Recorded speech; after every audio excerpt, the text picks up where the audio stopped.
Here today, we are going to now explore history, Rabbinic history, and the Jewish community of Croatia here on this special edition of the Jewish community all throughout the ages, the different synagogues we're going to speak about, the different great rabbis that were from Croatia respectively, and so on and so forth, and the current community, let's just say, in of itself. Now, the history of Jews of Croatia, actually, interesting enough, dates back even till the 3rd century. Although not much is known about it until the 10th and 15th centuries, respectively. Very, very interesting. The community numbered 21,505 members, I think, in 1931. And the Second World War, the population was around 25,000 people. Unfortunately, most of the people were murdered during the Holocaust, the terrible Holocaust that took place. And so we're not speaking about Yugoslavia per se, because Croatia was very much part of the Yugoslavia in of itself. We're concentrating on Croatia in of itself.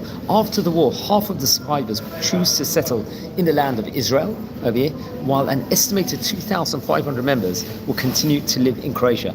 Come 2011, the census was, I believe, 509 Jews living in Croatia, but I think that excluded, let's just say, those born of mixed marriages or those that married non-Jews. So maybe halakhically might have been more Jews. And it's reported over that more than 80% of the Zagreb Jewish community were thought, let's just say, to have fell in those two categories also. So very, very interesting over here. As we, friends, today we are exploring the history of Croatian Jewry here on this special edition over here in Israel. Okay, so more can be said with regards to that. We know, I believe, currently there's as many as 8 synagogues that is based in Croatia, if I'm not mistaken. 8 synagogues, I think it's in Zagreb, in Rijeka, or Zijek, Split. We'll also have Dubrovnik, and Kapkovek, and Ruvar, and Slavonski Brod. And of these, I think the Zagreb community currently is the largest and most active. Various events that will take place. There was we're not speaking so much about secular events, but I think the Jewish Film Festival will also promote Jewish culture, let's just say, over there. It's reported over there. Let's explore a bit with regards to the ancient community of Croatia, respectively. Now, Jewish traders and merchants first arrived what is now northern Croatia in the first centuries of the Common Era, when Roman law allowed free movement throughout the empire. There's archaeological excavations, I think in Osijek, reveal a synagogue dating back to the 3rd century, and an excavation in Solin that discovered, let's say, Jewish graves from the same period. Now, I believe a Jewish community in Split was found to have emerged in the 3rd century. In the 7th century, Jews were sought refuge in Diocletian's palace after the Dalmatian capital Salona was overrun by the Avars. Now, a synagogue, I believe, was built into the western wall of the palace in the 16th century, and descendants of the Salona refugees are still living in the area. It's reported over. So very, very interesting. Some very, very early history, let's just say. Now, there was a lot going on, I think, in the Middle Ages over there in Croatia also, respectively. One of the oldest written sources which could indicate, let's say, the presence of Jews of Croatian territory comes from a letter of the Vizier Hastei ibn Shapurut, which was sent to King Joseph of the Khazars. The letter from the 10th century refers to the King of Gibala, the Slavs, over there. The king sent a delegation which included Mar, which we call a lord in Aramaic, Shaul and Mar Joseph, to Caliph Abar Rahman III of Cordoba. Delegates reported that Mar Histei Amram came to the Khazars king's palace from the country where the Gibalim lived, I think, at that point in time. Interesting enough. I think in Hebrew, a Gebal means a mountain, and Hungarian, I think, sources reported that a vineyard near Mihojelankic was named after a master of the mountain. Croatia is also represented as a country of Gebalim in a letter, I think, to the bishop of Godrich, which was addressed, I think, to the Anastasius as a co-author of the legend of Cherson in the 9th century. Interesting enough. So that's another tidbit we have to point out over here. Okay. In the late Middle Ages, much more continues over here. I think Jewish communities of Croatia, they would go to flourish in 13th, 14th centuries. Communities enjoying prosperity, peace, relations with their Croatian neighbors. This would end in 1456 when the Jews, with most non-Catholic Croats, were forced out. There then followed 200 years where there was no records of Jews in Croatia. In those 200 years, Jews from Croatia were usually on diplomatic missions to Bosnia on behalf of the Republic of Venice at that stage in time, which is very interesting. I think come up the 15th century over here, there will be a huge, I think, increase of, unfortunately, persecution of Jews in Spain, retaken, let's say, in the Reconquista, and from 1492 onwards, the Jewish refugees, let's say, fleeing the Spanish, Portuguese Inquisitions, arrived in Ottoman territories, including Balkan provinces of Macedonia and Bosnia. And some of the refugees found their way to Croatia, especially in Split and in Dubrovnik on the Dalmatian coast, respectively, over there. I think it was in the year 1622, a blood libel case emerged in Dubrovnik, then Ragusa, when a Christian girl was found murdered in the home of a woman who was deemed mentally unstable. The woman claimed that Isaac Jeshurun, a Sephardic Jew, had persuaded her to commit the murder for ritual purposes. Jeshurun was initially given a severe sentence, but after 3 years the sentence was commuted, an outcome viewed as miraculous by the Jewish community. Remember, there was anti-Semitism all throughout, and unfortunately Yugoslavia was a victim to this, and especially Croatia, especially we see at that point in time. Now, then there was a Habsburg rule. I think in the 17th century, the Jews were still not permitted at that point in time to settle in northern Croatia. Jews would travel to Croatia as traveling merchants, mostly from the neighboring Hungary. They were generally permitted to stay on a few days. In the early part of the century, I think with the Ottoman Parliament, I think it was, if I'm not mistaken, I'm not too sure if it was that, in Sabor, they confirmed its ban on permanent settlement when a Jewish family attempted to settle in Durdavik over there. Now, come on, 1753, they were still officially banned. Jews were allowed to settle in a few places, including Varazdin, by the General Beck of that time, the military commander of the Varazdin region. And now, in order to streamline the treatment of Jews in Croatia, Count Franjo Patakic, by order of the Royal Office of Varazdin, wrote a comprehensive report advocating Jewish permanent residents in Croatia on the basis that most of them are merchants and tradesmen. They work in trades respectively, and making the towns flourish, let's just say, itself. So that is what's reported over within regards to that. So that has to be pointed out.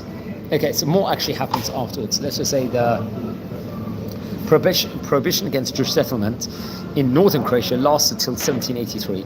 Until 1782, the Edict of Tolerance issued by Habsburg monarch Emperor Joseph III went into effect. Now, the Jews, I believe, at that point in time, were subsequently allowed to settle in Croatia, but were not allowed to own land or engage in any trade protected by a guild, and were not allowed to work in agriculture. Despite these measures, Jews settled in Zagreb and Varazdin. In 1840, the Sabor, the parliament, voted to gradually allow full equality for Jews, and over the next 33 years, there was gradual progress at that point in time. So that's very, very interesting. So I think it come up. There was a legislation, 1843, range of occupations were open to Jews were extended. 1846, there was possibility to buy freedom through payment of tolerance tax. 1859, Jews were allowed to buy houses and land. 1873, full legal equality at that point in time. Then 1867, the new Zagreb Great Synagogue was inaugurated by Rabbi Dr. Jose Jacobi, who we're going to speak about in due course. We're going to try and speak about the history of some of the rabbis of the place. He would go on to become the chief rabbi of Zagreb. In 1873, Ivan Muzranik signed a decree allowing the full legal equality of Jews, as with other faiths. State funds were made available for community institutions. So that would actually take place at that point in time. Now let's speak a bit about another one topic of Rabbi Jose Jacobi. He lived between, we're going to speak more about other rabbis, because we're just on the topic with regards to him. He lived between 1841 to 1925. He was a chief rabbi of Zagreb, a leader, let's just say, of the Jewish community of Croatia in totality. Let's just say in itself. Obviously, he was actually born from the kingdom in Poland. He passed away in Zagreb, which was part of Yugoslavia at that point in time. He had many various children also. Some became famous, and I think he would learn. He was the rabbi also of the synagogue of the Zagreb synagogue. He was a teacher. I think there was a Jewish elementary school and Talmud Torah in Zagreb. He was very much part of. He would actually be buried in a cemetery called the Goj seminary over there also. He was the son of a merchant, Mayor Jacobi. And interesting. I think his mother was Sarah Miriam, if I'm not mistaken, from the Gobo family, if I'm not mistaken. His, I think, father died when he was 10 years old, and his maternal grandfather, Rabbi Jacob Moses Goldberg, and uncle Rabbi Nachman Abram Goldberg were, let's say, his religious instructors at that point in time. It's interesting. He would attend a Corniche gymnasium school in Berlin. Let's say he was a member of the modern Orthodox Jewish congregation in Berlin at that point in time, and was a student of Rabbi Azriel Hildesheimer and Rabbi Elchanan Rosenstein, who would actually ordain him in Smicha. He would study Semitic languages, Hebrew, theology at the universities of Berlin, Halle, Saxony, and Halat, respectively, over there. 1867, he became the chief rabbi of Zagreb, and Rabbi Jacobi will establish, I think, over there, the Jewish elementary school, which is a Talmud Torah for Jewish studies, high schools which teach Hebrew, Judaism, established Jewish women organizations. He was active in social welfare projects. I think also he was very active with regards to that. Also, I think, interesting enough, he would... There was in 1885, this report over, Rabbi Jacobi delivered the first synagogue sermon in the Croat language, thus encouraging the integration of Jews in the general population. He wrote the first ever Jewish textbook in Croatian, and most notably, yes, that's interesting. I think many of his children, descendants, will become very involved with various different Zionistic movements in Croatia, because Zionism was flourishing at that point in time.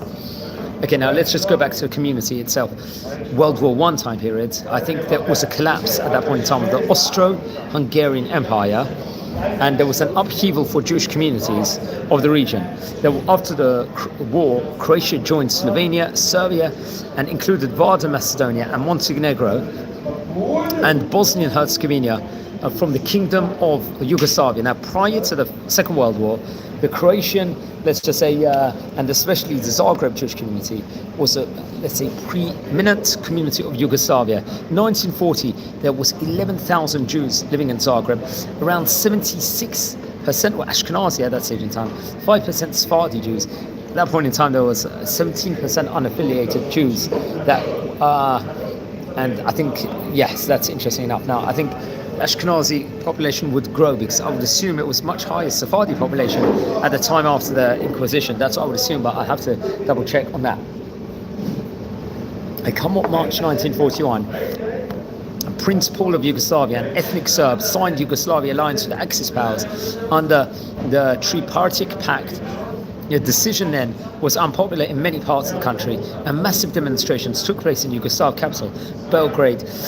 Prince Paul was overthrown, and a new government under Peter II and Dusan Simovic, also ethnic Serbs, took power. The new government withdrew its support for the Axis, but did not repudiate the Tripartite Pact. Nevertheless, Axis forces, led by Nazi Germany, invaded Yugoslavia on April the 6th over there.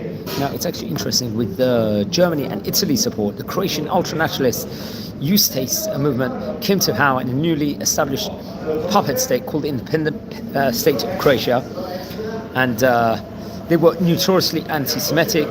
They instituted anti-Jewish legislation quite soon, and persecuting the Jews under control, just like Nazi forced Jews to wear armbands with yellow stars of David. The Croatian Ustase regime forced Jews to wear armbands with letter Z for Zidov, the word for Jew in Croatian, and the NDH Interior Minister, I think of the name Andrija Artukovic, said in 1941, upon the proclamation of ethnic laws, the government of NDH shall solve the Jewish question in the same way as the German government did. So you can see all the anti-Semitism that actually took place at that point in time over there. this, I would recommend everyone to learn about the history of that and all that various different anti-Semitism there was in that period of time. That's a topic unto itself. During the Holocaust, a total of 29 to 31,000 Jews were, I think, killed, around 75% by the Ustase and around 25% by the Germans. This constituted 79% of the country's pre-war Jewish population, including 25,000 Croatian Jews. Only 5,000 Croatian Jews would survive the war over there at that point in time. And when Yugoslavia was liberated, I think in 1945, Croatia will become part of the new Yugoslav Federation, which eventually became Socialist Federation Republic of Yugoslavia at that point in time. Now the post-war community, let's speak about them for a minute. After 1945, atheism would become the official policy of Yugoslavia and Croatia, and because of this, there were no rabbis over there in Croatia until the mid-1990s. Most Croatian people, as let's say, were Yugoslavs or Serbs or Croats. After the founding of Israel, about half the survivors renounced the Yugoslavs, let's say, citizenship as a prerequisite for leaving the country and acquiring Israel citizenship. Those who opted to leave for Israel signed a document by which they left all property, land and other unmovable property to Yugoslavia. The post-war Jewish community of Croatia became highly assimilated, with 80% of Zagreb's 1,500 Jews either born into mixed marriages or married to non-Jews. And in 1991, there were approximately 2,000 Jews in Croatia, so you could see the rampant assimilation there was, and partly because of the surrounding places they were in. Come what 2001 Croatia census, there was only 495 Jews, with 323 in Zagreb over there. The Jewish community in Croatia organized into 10 municipalities, let's just say. There were in various different cities, which we already mentioned. Since 2005, Zagreb also had a separate Jewish organization named Bet Israel, formed by a splinter group in the original organization led by, I think, Ivo Goldstein and others. I think there's a Chabad organization registered in Zagreb and held most Jewish activities around that specific year in of itself at that point in time. How about in the area of Dalmatia over here, the Jewish communities of the Croatian coast of Dalmatia, they date back to the 14th century Common Era, as we spoke about before. The community remained small throughout the years, 100 to 333 members, although the community distinguished itself in trade and medicine. The community was, let's say, augmented from 1421 by refugees fleeing increasing persecution of Spain. 1492, the Spanish Portuguese, and the Jewish synagogue in Split is more than 500 years old and is the third oldest synagogue in Europe. Very interesting enough. It's the Split, has a lot of Jewish heritage. Yeah, so that's, and except I think for a brief period from during the Second World War, the synagogue had been in continuous use since it was established. So a lot of heritage in Split, respectively. We're going to learn about some of the rabbis that were there, and so that's very interesting. And I think there is no rabbi in Split now. Currently, 100 men strong community conducts regular Shabbat services over there, respectively. I think the interior of the synagogue was restored in 1996, and the interior is from the 18th and 19th century. Now, anti-Semitism, based on the attitudes of the Catholic Church and on Venetian law, was a constant issue for the community, which lived in ghettos in Dubrovnik and in Split over there. When Dalmatia was occupied, let's say, by Napoleonic forces, the Jews attained legal equality for the first time. Come on, 1814, I think it was, when, let's say, at that stage in time, the Austrian Empire annexed Dalmatia. Legal equality was again withdrawn. Jews were granted legal equality under Croatian law in the mid-19th century. Very, very interesting now. Let's speak about more people. Someone named Rabbi Jacob Pardo. He was a rabbi from was an integral part of Croatia. Let's speak about him for a minute. He served as a rabbi of Ragusa, he did, in Dubrovnik, and in Split also. He was author of the Marpei Lashon. Now, I think we've spoken about Rav Pardo on various occasions before inside this series. That's something that we have to point out. It's interesting. He was author of the Marpei Lashon, which was printed in Venice in 1780. It was a book on prayers and religious poems for children. I think it was actually printed also jointly with the Tehillah Ba'aretz, which was poems on earthquakes in Ragusa. Then there was a book called the Kihlat Yaakov in 1784, which is commentary on the early prophets. There was Apei Zutrei in 1797. That was a novel, let's say, on Hilchot Isheshut, respectively. A novel on Hilchot, there was on Kvor Shel Nes in 1798, which was an introduction to the Maaseh Nisim, and of Rabbi Aaron Cohen Ragosnua. Then there was Minchat Aaron, which was, I think, printed in 1809, which was another book of that. And Mishkanot Yaakov, printed in Leghorn in 1824. It was commentary on Isaiah, published by his son David Samuel. So that's Rabbi Pardo, the first rabbi we speak about. Another famous rabbi from Croatia was Ashkenazic rabbi. It was named Rabbi Ignaz Grossman.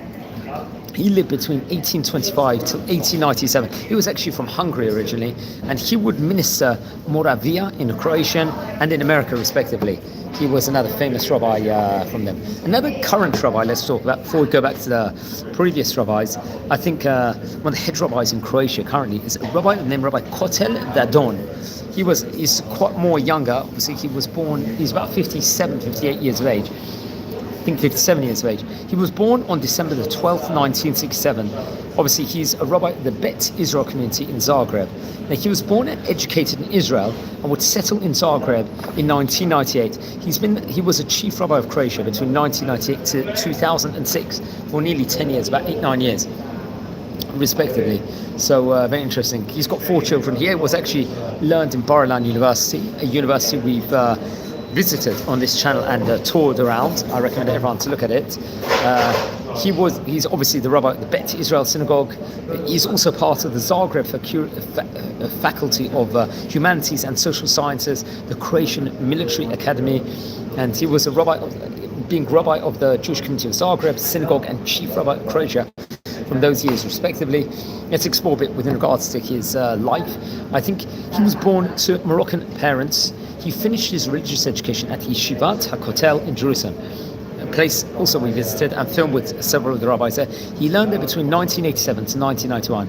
And from 1991 to 1995, he would study rabbinic education at the Rabbinical Academy of Midrash Sephard in Jerusalem, where he received his diploma in pedagogy. Now, it's interesting, we filmed with some rabbis from Midrash Sephard, and we also filmed a video on the history of Midrash Sephard only a couple of weeks ago here, so I recommend everyone to watch that. He would graduate from Bar-Ilan University in Ramat Gan, where he studied from 1991 until 1995, and he would join the Israel Bar Association in 1995. So he had a great academic pedigree also.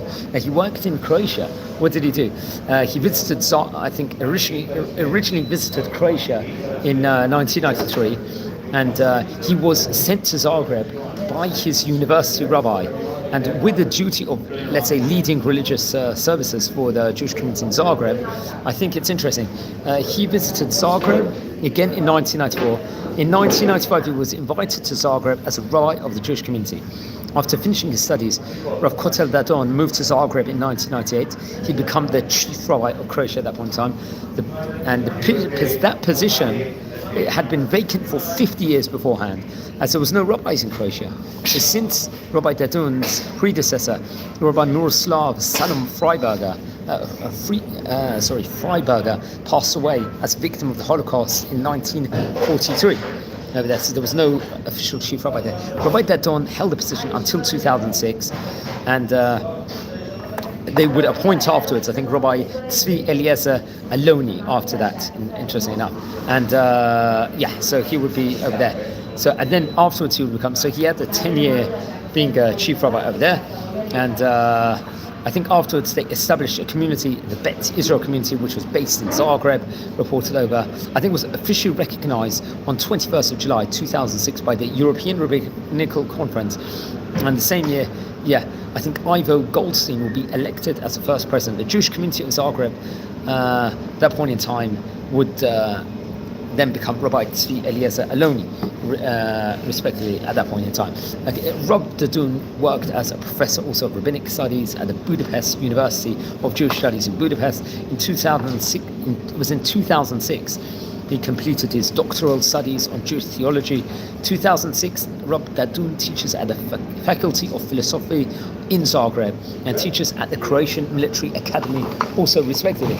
So he's got a very, very strong pedigree of academic and rabbinic in himself. Now, he got married, I think, in 1995. His wife actually is from Hungarian Jewish descent. They have 4 children: Emmanuel, Israel, Aviad, David, Jonathan Moshe, and Simcha Tsutsi, I believe.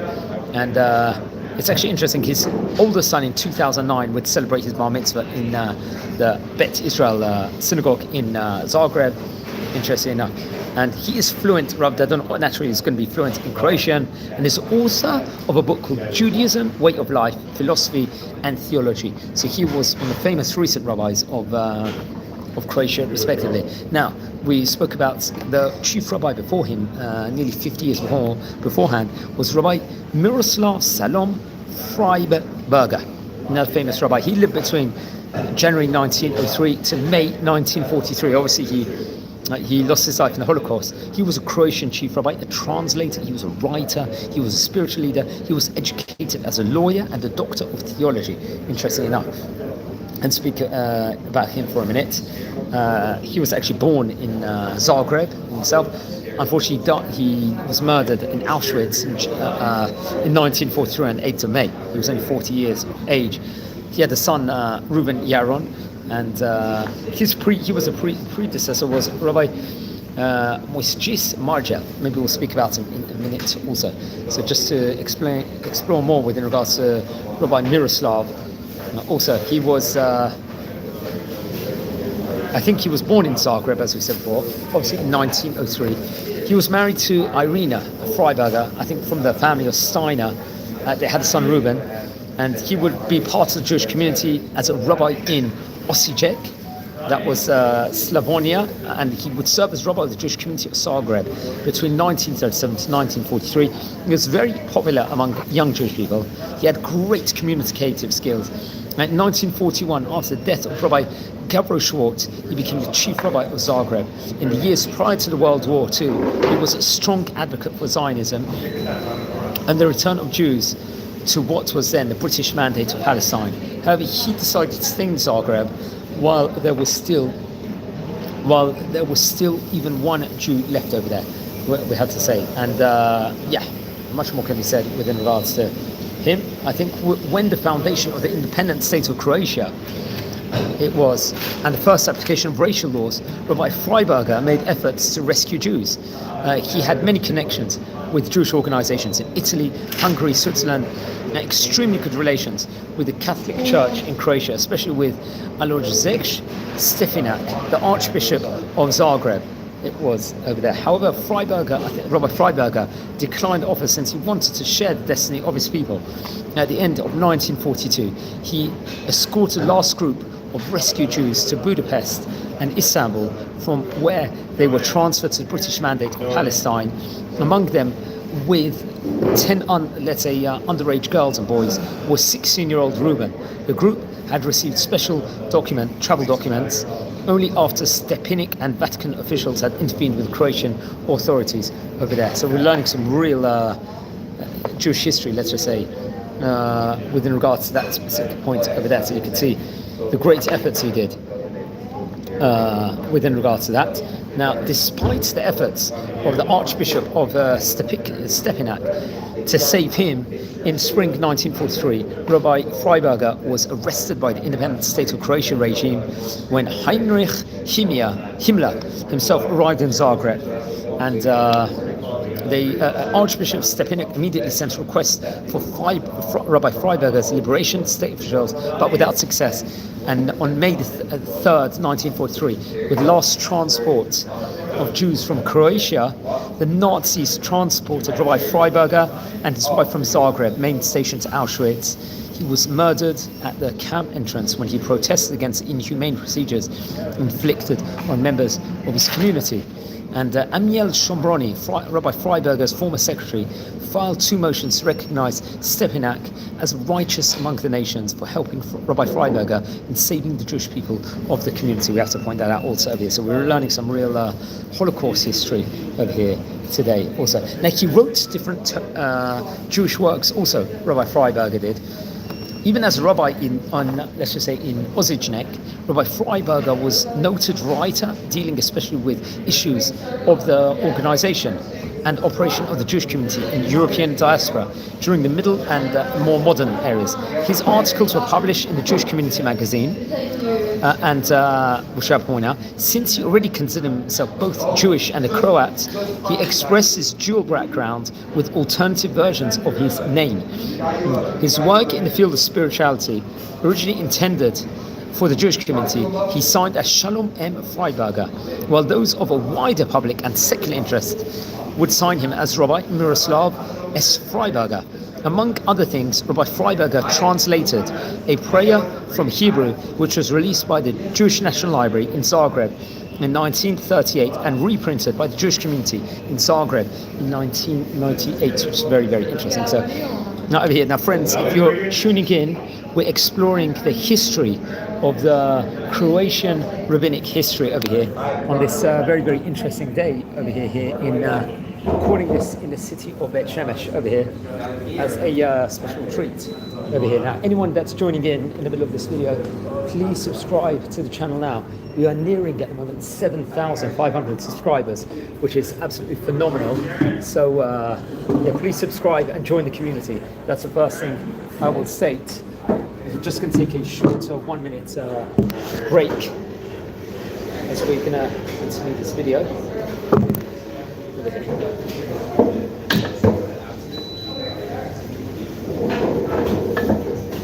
As we record this just before the Jewish festival of Rosh Hashanah, just changing the position, just a bit more quiet over here. And friends, it's interesting, we don't just record videos of great rabbis of this year. One project we're doing at the moment is to record what was the history in different countries that went on, Jewish history over here. So today we are exploring Croatia. Only a few days ago we recorded a history within regards to Gibraltar, if any of you had watched that. Now, who was another great rabbi in Croatia during that specific time period in of itself? We just spoke about Rabbi Freiberger. There was another rabbi that passed away in 30th of April 1939. His name was, I hope I pronounced this correctly, it's in Croatian, the name is Rabbi Jose Marjo, you could say over there. He was actually born in November 1875, and he passed away, and he died in Zagreb in 30th of April 1939. He was a rabbi of Zagreb. He was a lexicographer and a Hebrew scholar also at that point in time. So that's what we have to point out over here on onset. He was actually born, I believe, in Poland, died in Zagreb. That was obviously part of the Kingdom of Yugoslavia at that stage in time, which is very, very interesting. I think we've spoken about him before. Let's explore a bit about his life also. I think it's interesting. He attended a Talmudic school. At the age of 15, Rabbi Margel sent a poem in Hebrew to the Jewish magazine Hamagid. Upon successful completion of Talmud school, he would begin his Jewish theological seminary studies in Vienna and Berlin. He would finish successfully the Jewish philosophy subject in Berlin and in Bern and in Krakow. Rabbi Margel published Hebrew magazine Okar HaSifrut, around which he would gather, let's say, the best associates and the most prominent Hebrew writers and philologists of that specific time, let's just state in of itself. So that we have to point out within regards to him. So more can be said within regards to him over here. So he became, I think, first active in the Slovak town of Rozenberok. In 1903, he took over the service as a rabbi and Jewish religious, let's say, teacher in the Croatian town of Požega. That was. In 1908, he became a member of the Jewish Rabbis Committee. During the First World War, Rabbi Margel took over the pastoral care of the military rabbinate in Zagreb and in Italy. In 1919, Rabbi Margel was appointed as a director of the Zagreb Jewish Elementary School. From 1927 until 1937 in the Kingdom of Yugoslavia, Rabbi Margel was rabbi of the Jewish community in Zagreb. He had health problems, would make him retire in 1937 as a community rabbi. Interesting enough, his brother, Rabbi Judah Margel, was a rabbi of the Nova Gradiska Jewish community. over there. So that's another interesting tidbit in regards to him. He did a lot of scientific activities, let's say, were primarily connected with the Hebrew language, especially Hebrew literature, and lexicography.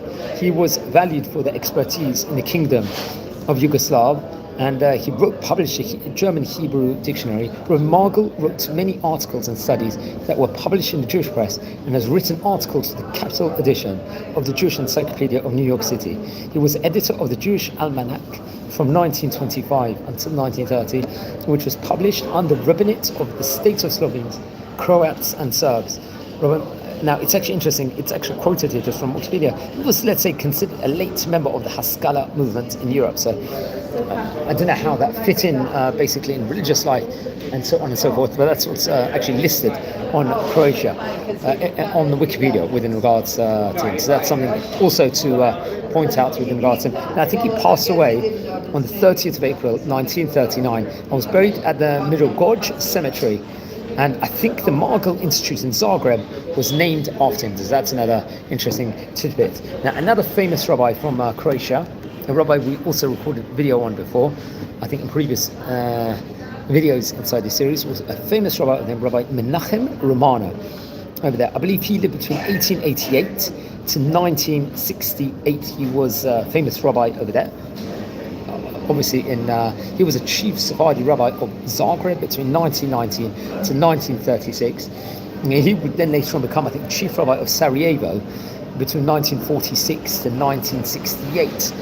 And he was a chief rabbi, I think, of Yugoslavia itself, which Croatia was very much part of. So he's another famous rabbi that will make his mark in Croatia in more recent times in of itself. I think among his rabbis include Rabbi Avram Romano. I think that was his father, if I'm not mistaken, and Rabbi Moritz Levi, another famous Croatian rabbi who we've spoken about on various occasions before. Moritz Levi, I think we recorded a video about him. Also, we need to point out that just to speak about Rabbi Romano for a minute, he was actually born himself in Sarajevo, and it was actually a rabbinic dynasty. I think Rabbi Avram Romano, I think, was a prominent rabbi in Sarajevo, and I think, if I'm not mistaken, there was Rabbi Moritz Romano, another great rabbi, was a chief rabbi of the Yehudi Bitola, if I'm not mistaken, and there was there was various different, I think he would actually learn under Rabbi Dr. Moritz Levi, if I'm not mistaken.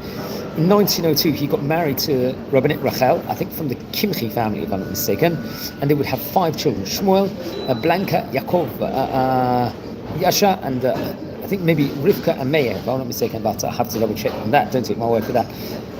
So I think he'll be ordained to the rabbinate in 1902.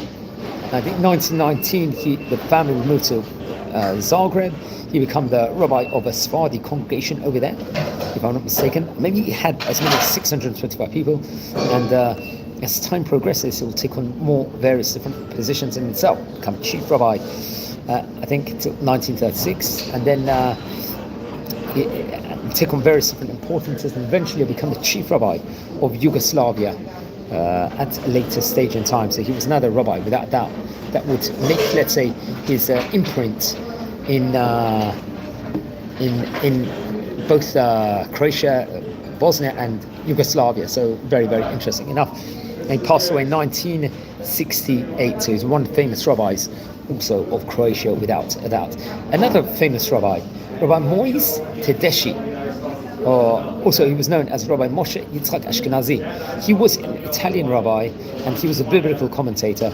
I think he's known for writing commentary on the Hoyel Moshe, respectively. He was born in 1821 on 6th of June, and he passed away in 1898 on 17th of June of that year, respectively. I think he was born June the 6th, 1821. Okay, he lived nearly all his life in Trieste, Italy. At the age of 10, his father passed away, and the family was reduced, let's say, to limited but had to quiet circumstances, let's say. His teachers included the famous Shadal, Rabbi Shmuel David Luzzatto, a very famous rabbi. As an adult, he worked as a teacher in local Jewish schools, and later for individuals. For a brief period in 1861, he served as rabbi of Spoleto. Interesting enough, his autobiography, published in Simchat HaRegel, was written at age 63. Interesting enough. And we have to point that he's best known for his Hoil Moshe, which is a commentary on the 24 books of the Tanakh. He also wrote 2 books of Jewish thought, Musar Melachim and Simchat HaRegel, also respectively, he wrote. This was a series of sermons on the holidays, along with ideas of Targum, of Mishlei, Proverbs, and his autobiography. So I think he had a window of time. He was in Croatia also. Now, another famous rabbi that would be a rabbi in Croatia was a rabbi of the name Rabbi Tzadik Danon. He lived between 1918 to 2005. He was really a big rabbi in Serbia, Montenegro, the Jews of, let's just say, Yugoslavia. He was a diplomat of Yugoslavia also. Let's explore a bit with regards to him. He was actually born, it was part of Austro-Sarajevo at that point in time, Hungarian Empire, in 1918. And he passed away, I think, in maybe in Belgrade, I'm not too sure. It was part of Serbia and Montenegro at that point in time. He would actually learn in the Jewish Theological Seminary in Sarajevo. I think his rabbis included Rabbi Moritz Dr. Levi also. And he lived at a time very much of Rabbi Menachem Romano, who we just spoke about just a minute ago. He was born in Sarajevo. I think his father's name was Daniel. And he was the son of rabbis who would serve as prominent rabbis over there. He would study in Jewish Theological Seminary in Sarajevo, a seminary we've spoken about on various occasions before. I think he would learn under Rabbi Dr. Moritz Levi. Now, I believe he would hold positions in various different places, especially in Croatia, especially in Split, and also in Pristina, and various other places. Maybe he had a window of time also in Kosovo, and he joined, so he would dawn very different importance. I think some of his family perished. I think it's reported over during the Holocaust, like many other people from Yugoslavia, unfortunately. He would take on various prominent positions, not just rabbinic positions. He was, I think, part of the Yugoslav embassy, if I'm not mistaken, working in a diplomatic role also. He was appointed chief rabbi of Yugoslavia, I think, towards the end of his life. He would write several books on the history of the Yugoslav Jews, and he passed away, I believe, in Belgrade. He was 86 years of age, and in 2005, interesting enough, I think his daughter Daniela Danon would serve as director of the Jewish community in Belgrade, if I'm not mistaken. It's reported over. Now, another famous rabbi, we're going back now a bit to previous years, was someone named Rabbi David Shabtai Van Torah.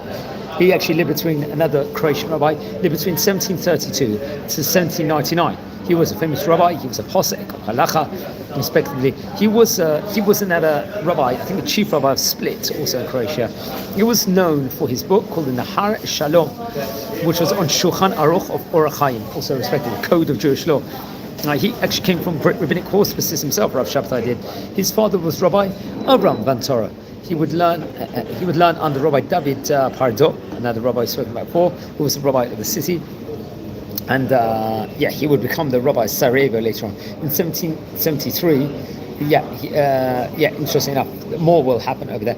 I think it could be he actually made Aliyah to Eretz Yisrael, if I'm not mistaken. But that is chronicled over. So I'll say what it says here in Hebrew. לפי אגדה המסופרת אודותיו עלה לארץ ישראל, אך אברהם יערי שולל אגדה זו וסובר כי נפטר בדרכו לארץ ישראל בעת שהותו בעיר וידי, Bulgaria. So maybe he was on his way to Israel, but he didn't actually arrive there at the end. It was. Now, so that is very, very interesting. So that was him. He was, I think, as we said before, he would write a book called the Nahar Shalom also, which was, I think, printed. It came out in Taf Kuf Lamed Hey, if I'm not mistaken. So that was another famous book. And I think he was close, or this book in itself was close or commented by Rabbi Yaakov Chazan and Rabbi Yontov El Ghazi, if I'm not mistaken. I'm not sure, maybe the book was printed in Livorno, but I have to double check on that. And it was actually printed, I believe, also all over Europe. And Rabbi Yisrael Meir Cohen, I think there was a Rabbi Moshe Meshane Brura, and Rabbi Avram Yonah, who was also would actually maybe write on this, or I'm not sure, but had some sort of connection with this. Let's speak about Rabbi Avram Yonah. He was also a famous rabbi, I believe, in Croatia. I think he lived between 1755 or 1745, I'm not too sure, but I think he passed away in 1815. Yes, I think it was probably 1745. He was from Italy. Once again, Rabbi Avram Yonah would have a prominent role in Croatia. His rabbis were David Pardo and Rabbi Shabtai Ventura, interesting enough.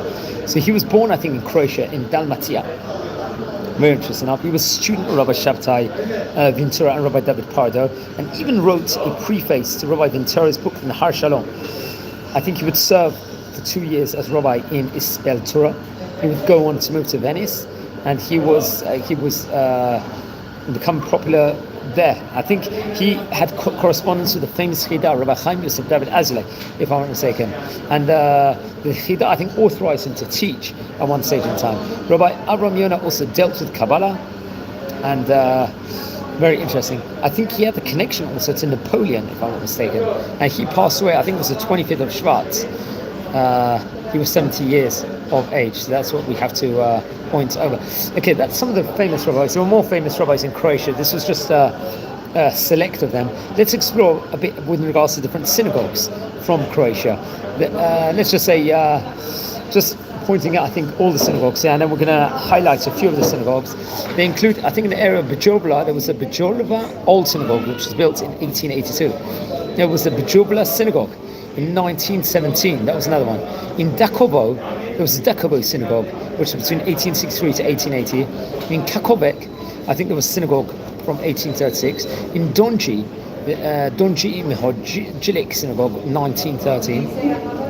In Dubrovnik, that was one of the oldest synagogues from the 15th century, Dubrovnik Synagogue. In Ilok, I think the synagogue came in 1855. In Korlovac Synagogue was built around 1870. And then there was other synagogues also, I think Nassis, for example, 1893. Krizevki Synagogue.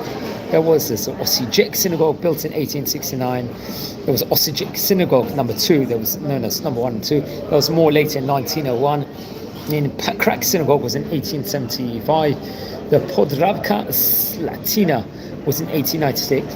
The Posega Synagogue was in 1885. The Rijeka Synagogue was in 1902. The Sisak Synagogue was between 1870 to 1880. The Savonsky Brod Synagogue was from 1896. The Split Synagogue was built in 16th century, one of the oldest synagogues over there. There was other synagogues also, like in Vukava, for example, in 1889. There was in the Varazdin, I think it was built in 1860. In Zagreb, there was Zagreb Synagogue, which was built in 1866. There was a Jewish community of Zagreb, a synagogue over there for them in 1806. Let's highlight a bit about a few of the synagogues over here. Now, the first synagogue we're going to talk about is Bjorla Synagogue. Obviously, an Orthodox Jewish congregation. I think it was based in Bjorla in Croatia. It was built in 1917, so a more recent one, and partially destroyed in the Second World War. And now I think currently it's a house of culture since the 1950s. It's reported over this places. So that's the first synagogue we're speaking about. Then I think that's an Ashkenazic synagogue. It was the Dubrovnik Synagogue. Now this is, let's say, also known as the Old Synagogue. It's an Orthodox Jewish synagogue located on Dubrovnik, obviously in Croatia. The synagogue is the oldest Sephardic synagogue in use in the world, and the second oldest synagogue in Europe, interesting enough. It is said to have been established in 1352, but would gain legal status in 1408. It was owned by the local Jewish community. The main floor functions as a place of worship for the high holy days and special occasions, and is now mainly a Jewish museum which hosts numerous ritual items and centuries-old artifacts. It's reported over this synagogue is. So where is it located? I think it's in one of the tiny streets, let's say, of the old town of Dubrovnik. It's connected, let's say, to a building, neighboring building, which has been long owned by the Tolentino family, who had been caretakers of the synagogue for centuries.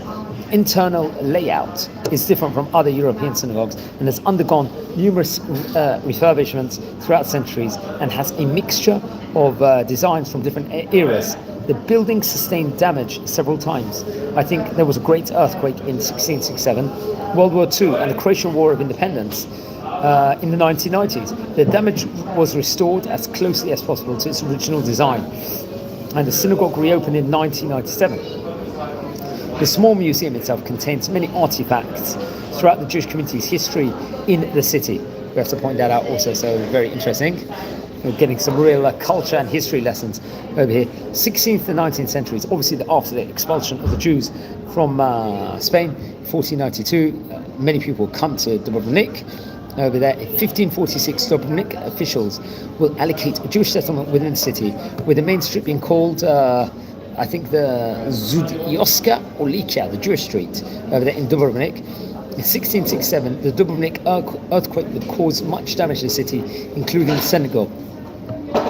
Now let's talk about 20th century and after. During the Croatian War of Independence, the city was besieged by Serbian and Montenegrin paramilitary forces in what has been called the Siege of Dubrovnik, respectively. Approximately 2/3 of the old city was in some way damaged, including the synagogue, where shells and grenades hit the adjacent buildings in 1991, shattered windows and sanctuary, especially of the Jewish community headquarters. In 1992, an artillery shell hit through the roof of the synagogue, causing the congregation to pack up over 80 items to send to the Yeshiva University Museum. Very interesting enough. So that's something else we have to point out over here. More can be said within regards to that specific time period in itself. So I think the Yeshiva University would receive 13th century Torah and silver ornaments and textiles. Now, after the war ended, a legal battle would then assume, reported over between a Manhattan doctor, Michael Papo, former president of Dubrovnik community and a direct descendant of the Tolentino family. And at the time, as a leader of the Dubrovnik Jewish community, a doctor Bruno Hopswitz, and the state of Croatia of the synagogue's treasures, let's say. And I think eventually will be returned to Dubrovnik, respectively, over there. Now, I think today, because of a small number of Jews in Dubrovnik, the synagogue does not have its own rabbi. On holy days, especially Rosh Hashanah, or a visiting rabbi will conduct the services over there. It's reported over in 2003, the Israeli president of the time, Moshe Katsav, visited the Dubrovnik synagogue on a visit to Croatia at that stage in time. And that's what's reported over. Now, the Karlovac synagogue, let's talk about that for a minute. Obviously, Orthodox synagogue located in Karlovac. This is an Ashkenazic synagogue, which was completed in 1870. It was destroyed in 1960, I believe.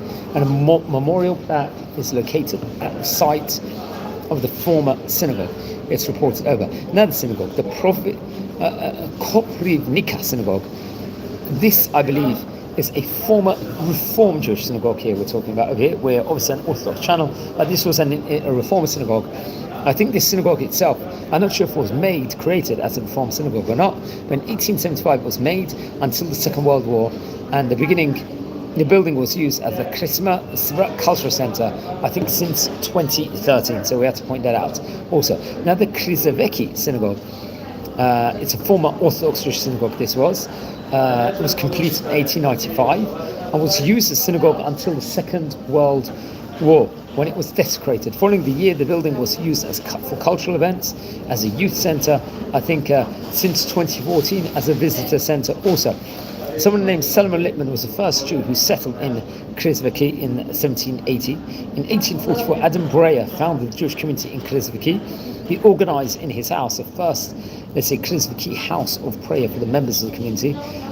In November 1894, with the presence of Krizviki Mayor Fredo Vukic, General Assembly of the Jewish community talked and adopted the proposed development of this synagogue. Architectures will come in of the name Hongisberg and Deutsch was selected to build a new synagogue at that point in time. And a furniture company called the Bothe and Ehrman would adapt the interior. Construction would begin in 1895 in May, and 4 months later, synagogue was built in September 1895 at the Strassmeer Square. The consecration of the new synagogue and Torah transfer from old house of prayer took place in September 1895. The synagogue was filled to its utmost capacity with a great crowd gathered outside over there. Very interesting enough. Now the synagogue is called over here the Richisa synagogue also, respectively. That's something else we have to point out over here in this thing. So let's speak about that. That's another area, let's just say, in Croatia, which is very, very important to know.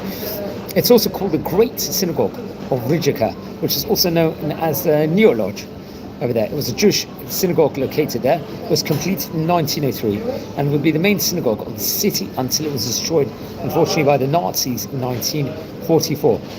The Sisak synagogue was obviously a former Jewish congregation and synagogue located in Sisak in Croatia. It was actually designed by Franjo Klein in the Romanesque revival style. It was completed in 1880, and the synagogue was devastated and robbed during the Second World War. The synagogue served, let's say, as a Fran Lukta music school since 1968. Once again, Ashkenazic synagogue, also we had to point out. Then the Split synagogue. This was obviously located in Split in Croatia. It was built early 1500s. It's one of the oldest Sephardic synagogues in use today. I think it was consecrated in the year 1507, reported over, I think, in the Zidovsky's Prolaz, respectively. Let's talk a bit about the history of this synagogue.